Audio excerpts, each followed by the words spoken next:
ಇಲ್ಲಿ ನಾಯಕನಾಗಿ ಕೂತಿರೋದು.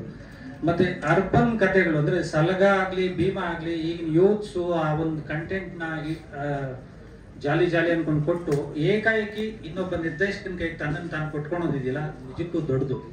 ಮತ್ತೆ ಅಟ್ ಎ ಸೇಮ್ ಟೈಮ್ ನಮ್ಮ ಜಡೇಶ್ನು ಅದು ಈಗ ನಾಯಕನಾಗಿದ್ದಾಗ ವಿಜಯ್ ಅವ್ರ ಜೊತೆ ಕೆಲಸ ಮಾಡೋದಕ್ಕೂ ಅವ್ರ ನಿರ್ದೇಶಕನಾಗಿದ್ದಾಗ ಅವ್ರ ಜೊತೆ ಕೆಲಸ ತಗೊಳೋದು ತುಂಬಾನೇ ದೊಡ್ಡ ಟಾಸ್ಕ್. ಬಟ್ ಜಡೇಶ್ ಅವ್ರ ಬಗ್ಗೆ ಹೇಳಬೇಕು ಅಂದ್ರೆ ನೆಲದ ಕಥೆಗಾರ ಅಂದ್ರೆ ಆ ಒಂದು ಸೊಗಡು ಹಿನ್ನೆಲೆ ಎಲ್ಲಾನು ಅದರಲ್ಲಿರುತ್ತೆ.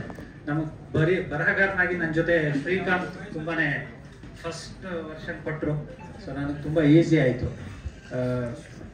ಅದ್ರಲ್ಲಿ ಬರೆಯೋವಾಗಲೇ ನಮ್ಗೊಂದು ಅನಿಸ್ತಿರುತ್ತೆ ಈ ತರ ಸಿನಿಮಾಗೆ ನಾವು ಕಂಡಿಡ್ತಾರೆ ತುಂಬಾ ಖುಷಿ ಆಗುತ್ತೆ ಅಂತ. ಮತ್ತೆ ಹಿಂದಿನ ಅಷ್ಟು ಪೀಳಿಗೆದು ಕಥೆಗಳು ಬರ್ತವೆ, ರೈತರು ಅದರ ಸಮಸ್ಯೆ, ಅವ್ರ ಖುಷಿ, ಅವ್ರ ಒಡನಾಟ, ಮತ್ತೆ ವ್ಯವಸ್ಥೆ ಮಧ್ಯೆ ನಡೆಯುವಂಥದ್ದು. ಸೊ ಅದು ಒಂದೊಂದು ಲೇಯರ್ಸ್ ಹೇಳ್ತಾ ಹೋದಷ್ಟು ತುಂಬಾನೇ ಇದು ಕೊಡುತ್ತೆ.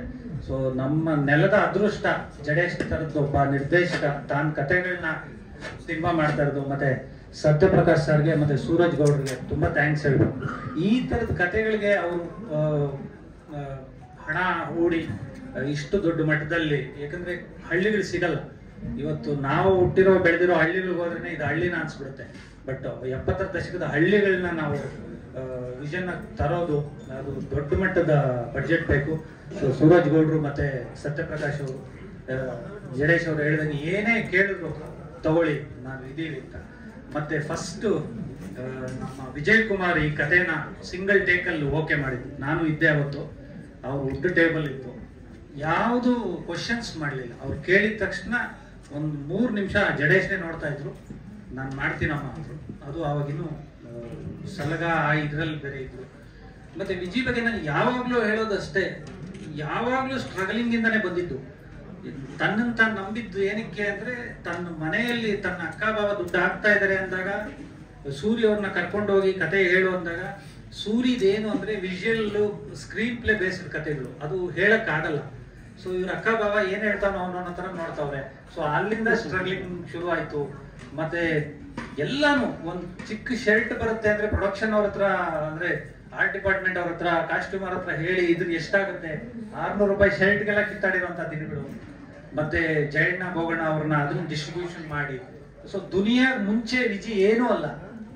ತದನಂತರ ಮೆಜೆಸ್ಟಿಕ್ ಟ್ಯಾಕ್ಟಿಸ್ ಅಲ್ಲಿ ಫಸ್ಟ್ 38 ಶೋಗಳು ಹೌಸ್ಫುಲ್ ಓಡುತ್ತೆ. ಆ ಒಂದು ಭಯ ಇದ್ರ ಮೇಲೆ ಬಿದ್ದಾಗ ಅದನ್ನ ಅಲ್ಲಿಂದ ತಗೊಂಡ್ ಬಂದು ಇಲ್ಲಿವರೆಗೂ ಕ್ಯಾರಿ ಮಾಡ್ಕೊಂಡು ಬಂದಿರೋದು ಹುಟ್ಟಿದ್ದು ಸಾರ್ಥಕ ಆಯ್ತು ಗುರು. Happy birthday. ಮತ್ತೆ 2 ಸಿನಿಮಾಗಳು ದುನಿಯಾ ಎಲ್ಲಾ ಸಿನಿಮಾ ಇಂಡಸ್ಟ್ರಿ ಚೆನ್ನಾಗಿ ಹೋಗ್ ಬಂದ ಸಿನಿಮಾ.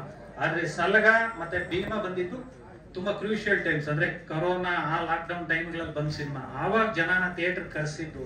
ಮತ್ತೆ ನಾಯಕನಾಗಿ ಗೆದ್ರು, ಸೂರ್ಯ ಅವರಿದ್ರು, ವಿಜಯ್ ಇದ್ರು, ಎಲ್ಲ ಸಪೋರ್ಟ್ ಚೆನ್ನಾಗಿತ್ತು, ಗೆದ್ರು. ಆದ್ರೆ ನಿರ್ದೇಶಕನಾಗಿ ಸೆಕೆಂಡ್ ಇನ್ನಿಂಗ್ಸ್ ಆರಂಭ ಮಾಡಿದಾಗ ಎಗೈನ್ ನಂದು ಸೆಕೆಂಡ್ ಇನ್ನಿಂಗ್ಸ್ ನಾನೇ ಕತೆ ಮಾಡಿದ್ದೀನಿ ಅಂತ.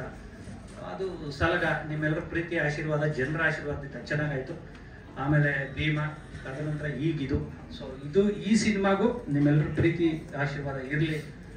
ನಮ್ಮ ಎಲ್ಲರನ್ನು ಬೆಂತಟ್ಟು ಹಾರೈಸಿ ಅಂತ ಈ ಮೂಲಕ ಕೇಳ್ತೀನಿ. Thank you.